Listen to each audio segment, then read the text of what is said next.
दोस्तों, खांसी यानी कफ एक आम समस्या है। आमतौर पर जिंदगी में हमें इसका सामना कई बार करना पड़ सकता है, मगर कोविड-19 के बाद के माहौल में खांसी की समस्या चिंता के एवं डर की स्थिति बना देती है।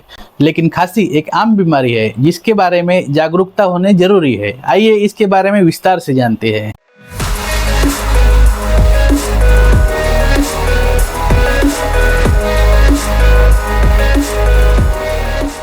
नमस्ते दोस्तों, मैं डॉक्टर राहुल आप सभी का स्वागत करता हूँ आपके अपने YouTube चैनल डॉक्टर राहुल फी फैमिली केयर में।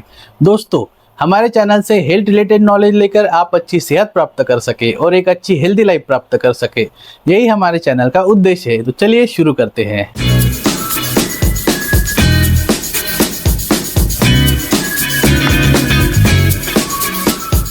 खांसी एक रिफ्लक्स है जो आपके एयरवेज के म्यूकस यानी बलगम, बाहरी जलन या अन्य पदार्थों को साफ करता है। यदि सर्दी, फ्लू, ब्रोंकाइटिस, निमोनिया या अन्य श्वसन संबंधी बीमारियों के साथ कुछ गैर श्वसन स्थितियों में जैसे सीने में जलन का लक्षण हो सकता है। यदि आपकी खांसी एक सप्ताह से अधिक समय तक बनी रहती है तो आपको डॉक्टर को दिखाना जरूरी है। अब देखेंगे टाइप ऑफ कफ। उसमें फर्स्ट इज सूखी खांसी। सूखी खांसी किसी भी बलगम का उत्पादन नहीं करती है और जलन पैदा कर सकती है। यह अक्सर अपर रेस्पिरेटरी ट्रैक्ट इन्फेक्शन की या कुछ दवाओं के दुष्प्रभाव से भी हो सकता है। नेक्स्ट इज गीली खांसी। गीली खांसी में बलगम या कफ पैदा होता है। यह अक्सर लोअर रेस्पिरेटरी ट्रैक्ट इन्फेक्शन जैसे ब्रोंकाइटिस या निमोनिया का लक्षण होता है। नेक्स्ट इज बार्किंग वाली खांसी, यानी घर घर ऐसा आवाज आता है। बार्किंग वाली खांसी कठोर लगती है और आमतौर पर बच्चों में कंठ रोग का लक्षण होता है, जो बच्चों में लैरिंक्स और ट्रैकिया का एक वायरल संक्रमण हो सकता है। नेक्स्ट इज चेस्टी कफ, सीने वाली खांसी, जिसे उत्पादक खांसी के रूप में भी जाना जाता है। यह छाती से कफ निकालती है। यह अक्सर ब्रोंकाइटिस या निमोनिया जैसे छाती के संक्रमण का लक्षण हो सकता है। उसके बाद next is whooping cough. Whooping cough खांसी, जिसे पर्टुसिस के रूप में भी जाना जाता है। यह एक अत्यधिक संक्रामक श्वसन बीमारी है जिससे तेज खांसी की श्रृंखला होती है, जिसके बाद एक उच्च स्वर वाली वुपिंग साउंड सुनाई देती है। उसके बाद नेक्स्ट इज क्रोनिक खांसी। 8 सप्ताह या उससे अधिक समय तक रहने वाली खांसी को पुरानी खांसी माना जाता है।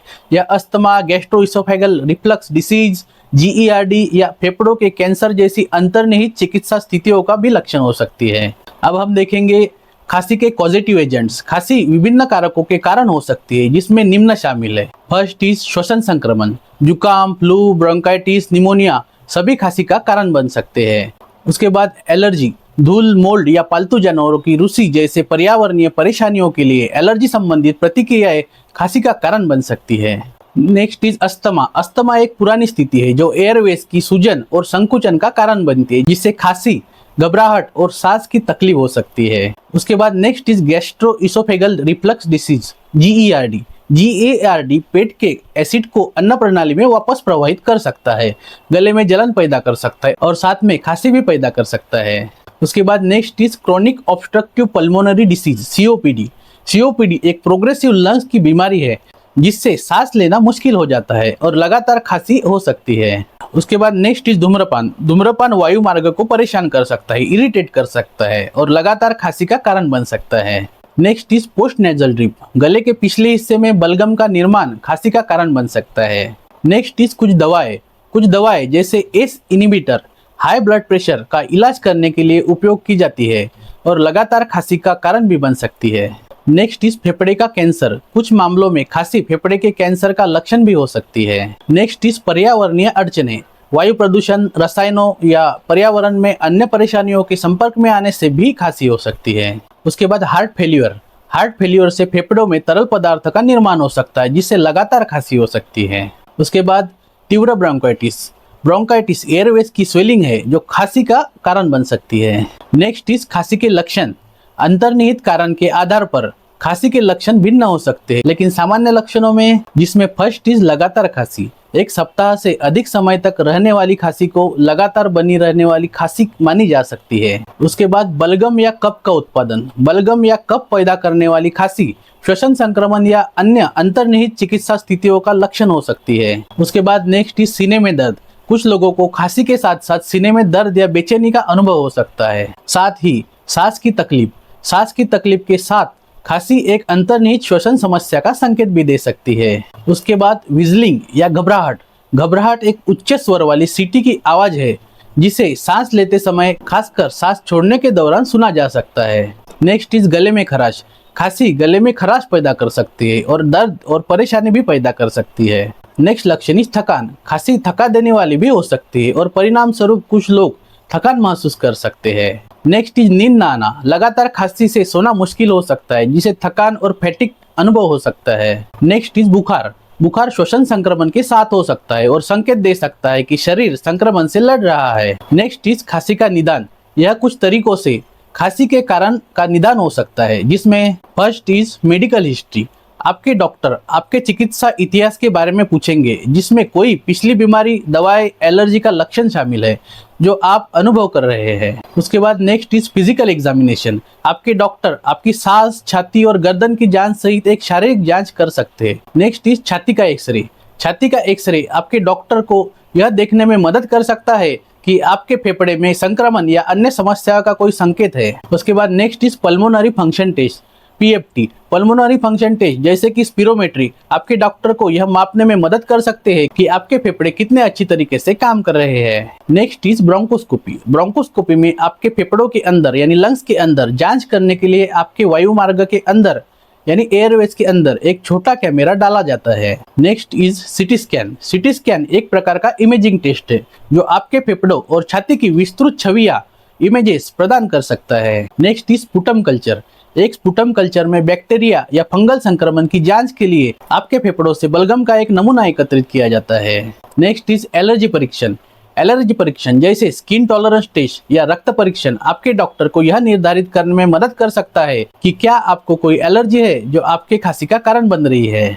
एसिड रिफ्लक्स टेस्ट, ऊपरी एंडोस्कोपी या अपर एंडोस्कोपी, पीएच मॉनिटरिंग जैसे टेस्ट आपके डॉक्टर को यह निर्धारित करने में मदद करते हैं कि जीआरडी आपकी खांसी का कारण बन रही है या नहीं। उसके बाद नेक्स्ट इज खांसी का उपचार। खांसी के लिए ट्रीटमेंट अंतर्निहित कारण पर निर्भर करेगी। खांसी के कुछ सामान्य उपचारों में नंबर 1 इज कॉमन दवाएं जैसे डिकंजेस्टेंट, एक्सपेक्टोरेंट और कफ सप्रेसेंट खांसी के लक्षणों को दूर करने में मदद कर सकती है। Next is antibiotic. यदि आपकी खांसी का अंतर्निहित कारण एक जीवाणु संक्रमण है तो एंटीबायोटिक्स निर्धारित किए जा सकते हैं। उसके बाद नेक्स्ट इज ब्रोंकोडायलेटर्स। ब्रोंकोडायलेटर दवाएं जो वायु मार्ग को यानी एयरवेज को खोलने में मदद कर सकती है और खांसी, घबराहट और सांस की तकलीफ के लक्षणों से राहत दिला सकती है। Next is corticosteroid.